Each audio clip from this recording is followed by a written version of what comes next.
Mascotas Ávila, Animales Felices, patrocina este espacio.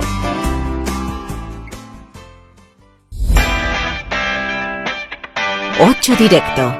Los efectos secundarios de las vacunas contra la COVID-19 han sido leves o moderados y de corta duración, y que estos dependen siempre de cada vacuna. Sin embargo, este no ha sido el caso de María Antonia Pacheco Cumbre, gaditana pero residente en Chiclana, que resulta ser la primera persona en España que va a reclamar judicialmente por los efectos secundarios de la vacuna de AstraZeneca. Nuestra compañera Rocío Montero ha estado con la afectada. Yo quisiera reclamar, pedir, pero yo creo que la palabra es exigir un protocolo de actuación para las personas que estamos siendo afectadas por los efectos secundarios de estas vacunas. Vacunas, fármacos experimentales, porque vacunas no llegan a ser, porque la tercera fase la están experimentando con nosotros, pero además sin darnos ninguna posibilidad de recuperación. Yo ahora mismo no sé lo que hacer, yo no sé dónde ir, yo no sé dónde va a parar, porque si empezó en los dedos de los pies, después siguió en la mano el calambre, después me dio el infarto, después me ha dado la diplopia, ahora me ha dado lo del oído, ¿dónde va a acabar esto? Si nadie lo para, ¿dónde va a acabar esto? Esta es mi situación, día a día, independientemente de mi oído, de mi ojo, así me levanto yo la mayoría de los días. Y esto no tiene nadie respuesta. María Antonia, todos estos síntomas, todo lo que está explicando, ¿comenzó a salirte durante la primera o segunda dosis? Desde la primera dosis me empezó la parestesia de los dedos de los pies y el dolor torácico. Y ya en la segunda dosis me dio el infarto rápidamente, vamos. Y bueno, denuncias también que has tenido problemas con las consultas y todas las pruebas que has tenido médicas, ¿verdad? Hombre, la denuncia es que si yo estoy en la situación que estoy y voy a urgencia y me dan cita y tengo que esperar la lista de espera de 7, 8, 9 meses, si en 9 meses yo estoy en esta situación, si espero 9 meses, que estoy en una silla de ruedas, y sobre todo siento mucha impotencia. Siento mucha impotencia cuando veo la cara de los médicos y cuando veo que me dicen una cosa verbalmente y no son capaces de ponerla por escrito. A mí me llamaron 3 veces de mi centro de salud de Los Gallos para que fuera a vacunarme, porque era persona con otras patologías y que me iba a salvar la vacuna y que yo no firmé en ningún momento un consentimiento informado que me aclarara cuál podía ser los efectos secundarios, que por supuesto, si yo llego a ver ese consentimiento informado, lógicamente no me vacuno. Pero para mí la mejor sentencia favorable, independientemente de lo que dictaminen de esa reclamación, es hacer visible a través de los medios de comunicación, igual que hacen visible la necesidad de la vacunación, que hagan visible los efectos secundarios de esa vacunación. Ese es el mayor logro para mí. Pues es el testimonio de la afectada María Antonia Pacheco, una gaditana residente en Chiclana, que ha sido la primera persona en España en reclamar judicialmente por los efectos de la vacuna del COVID-19. Para ahondar más en los detalles de este caso, nos ponemos en contacto con su abogado. Se trata de Alberto Macià, letrado especializado en el ámbito sanitario con más de 30 años de experiencia.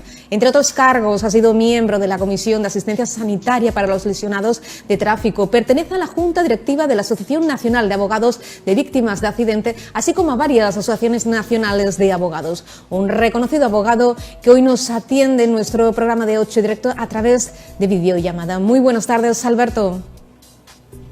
Buenas tardes. Bueno, pues acabamos de ver y escuchar precisamente las palabras de esta señora impactante, sin duda.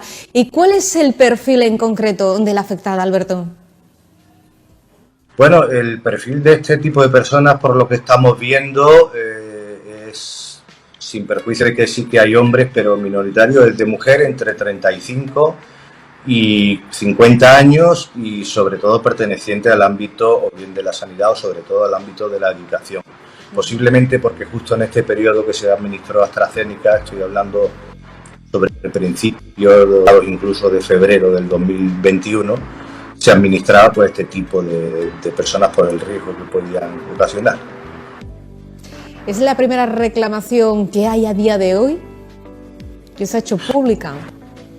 Que sepamos nosotros, sí. Ya te comentaba, en principio no hemos conocido que haya habido otra, a pesar de estar en unos foros a nivel nacional con más de 400 abogados que precisamente se dedican a la responsabilidad civil, con lo cual, si ha habido antes, posiblemente lo sabría. Tampoco lo voy a descartar al 100%, pero que yo sepa, no tengo conocimiento de que haya habido otra reclamación administrativa previa sobre este tema.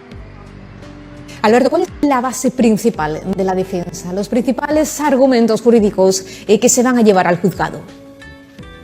En primer lugar, estamos ejercitando una acción. Eso no quiere decir que en un futuro o a corto plazo pudiéramos ejercitar otro tipo de acción. En vista de la acción que estamos ejercitando, se basa en una ausencia, en una vulneración del consentimiento informado. Ese consentimiento informado viene regulado en la Ley 41/2002 de autonomía del paciente y principalmente los artículos 2, 4 y 8 exigen dos cosas que para nosotros son fundamentales.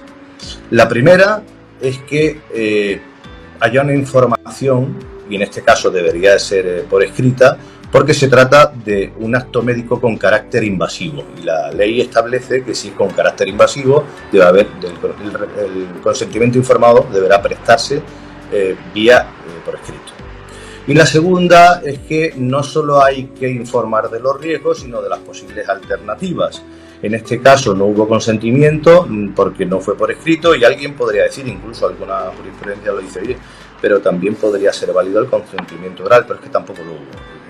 Y el tema está en que cuando la ley dice que tiene que haber un consentimiento escrito, lo que ocurre, dice el Tribunal Supremo mayoritariamente, es que se invierte la carga de la prueba y correspondería a la Administración no solo acreditar que se ha dado el consentimiento, sino también que se ha informado de esos riesgos y sobre todo que se ha informado de la posibilidad de esas alternativas, cosa que evidentemente parece que no va a ocurrir. Precisamente en base a ello, ¿qué requisitos cumple esa reclamación para que verdaderamente sea viable? Bueno, para que sea viable lo primero que tendremos que acreditar es la existencia de un daño, porque evidentemente es la base de la reclamación. Ese daño es un daño lógicamente personal. En segundo lugar, lo que deberíamos encontrarnos es acreditar esa relación causal entre ese daño que aparece y la inoculación o la administración de la vacuna. Quizás sea uno de los elementos más importantes y aquí pues digamos que son varios criterios los que hemos tenido en cuenta. Una es la denominada doctrina cualificada, de la probabilidad cualificada, y otra es precisamente, y además nos lo estamos encontrando en una que acabo ahora mismo prácticamente de repasar, que estamos terminándola ya también, es que tanto en la ficha técnica como lo que es la prescripción del medicamento, nos encontramos que, o el prospecto mejor dicho, nos encontramos que efectivamente esos riesgos estaban descritos. Y a lo mejor en alguna ocasión no hemos visto, no estaban todavía oficialmente descritos, pero ya aparecen artículos médicos donde se establecía precisamente ese tipo de las que aparecen como probables y no informadas. Con todo eso, si añadimos también que dentro de su historia clínica ya se hace quizá normalmente con el apellido de probable, se establece que esa sintomatología grave, porque no estamos dedicando solo a patologías muy graves, esas patologías muy graves devienen, dicen los propios informes médicos, devienen de una posible inoculación de la vacuna, pues con todo eso unido creo que podría ser suficiente para acreditar el nexo causal. Entonces, como ya decía, lo primero es el daño, después nexo causal, y por último estaría lo que se denomina jurídicamente la no obligatoriedad de que el ciudadano soporte el daño. A mí esta es la base fundamental de la argumentación. Considero que precisamente hay que socializar el riesgo. Si nosotros estamos sanos, no voy a entrar porque además no se trata de que sea antivacuna o no lo sea, porque no es el tema. Yo soy un abogado que se dedica a lo que se dedica, de punto a defender a su cliente, pero sí que es cierto que yo considero que si la vacuna ha supuesto un bien para todo el mundo, nosotros, los que estamos sanos y que gracias a esa inoculación estamos sanos, pues tendremos que socializar el riesgo para que sea eso, la administración, quien indemnice a aquellas personas que no sabéis en ocasiones cómo realmente están. Personas relativamente jóvenes que han destrozado su vida, con niños que no pueden llegar a ningún sitio, que están de baja laboral, quieren trabajar. Es un drama, afortunadamente, son muy pocas, afortunadamente pues no nos estamos viendo, sí que existen que, no sé, claro, el bastante siempre, dos siempre son bastante, ¿no? Pero sí que existen, en general creo que esa precisamente, no hay una obligatoriedad de soportar esa antijuricidad, por eso ese elemento creo que concurre, y si se solucionaría socializando, social riesgo, y no sé si me he explicado. Perfectamente, interesante sin duda todo lo que nos está comentando Alberto. Con todo esto, ¿se puede reclamar entonces al laboratorio? ¿Qué plazos tienen para reclamar en caso de que hubiera algún que otro afectado que nos pueda estar viendo justamente ahora mismo en 8 Directo? Es que inicialmente comentaba que estamos reclamando por falta de consentimiento informado. La obligación de prestar el consentimiento informado es del facultativo, en un sentido amplio, el médico, el sanitario en general, que inocula la vacuna. Antes te decía al principio, que quizá viene tu pregunta, que si podría reclamarse el laboratorio. Es otro tipo de acción que inicialmente no estamos realizando por un motivo concreto. Para reclamar por la falta de consentimiento, como el acto se produjo precisamente en ese momento de la vacuna, pues pensamos que hay un año para reclamar. Sin embargo, cuando se trata de daños continuados, como es muchas de las personas que a fecha actual todavía están de baja laboral y no están determinadas o estabilizadas las lesiones y las secuelas, el año empieza a contar desde la sanidad o la estabilización lesional, cosa que no ha ocurrido. Si nosotros ejercitáramos no una acción derivada del consentimiento informado, sino una acción derivada de un producto defectuoso, ya estaríamos hablando de otro tipo de acción, de otro tipo de reclamación y otro tipo de cuantificación. Con lo cual, nosotros ahora mismo estamos ejercitando ese tipo de acción y no descartamos en un futuro inmediato, que ahora mismo tenemos plazo suficiente, podamos reclamar por esa vía. ¿Se verá? Al hilo hablando de laboratorios, ¿estas reclamaciones son únicamente por las vacunas AstraZeneca o también hay otras? Es un dato, obviamente, que debe de quedar claro. Vamos a ver, sí que nos hemos encontrado, lo que sí puedo decir es que la gran mayoría es AstraZeneca. Sí, te puedo decir que sí que nos hemos encontrado algunas de otros laboratorios, de otras marcas, pero digamos que el 80-90% es AstraZeneca y sobre todo en un periodo muy concreto que es entre febrero y julio del 2021, en ese periodo es cuando nos estamos encontrando, que ya yo creo que ya podemos tener un mínimo perfil, como te decía al principio, porque ya son unos 15 o 20 asuntos los que ya hemos examinado. Y también es cierto que en algún caso no hemos hecho una viabilidad negativa, es decir, porque claro, el problema es que en uno de los casos cuando se tiene la vacuna y después se pone otra vacuna, ya la relación causal es muy complicado establecer si era del COVID o de la vacuna, y además en ese caso precisamente no era AstraZeneca. Con lo cual no se trata de que todas las personas que vienen reclamando estemos cogiendo el asunto, sino que hacemos un estudio de viabilidad previa.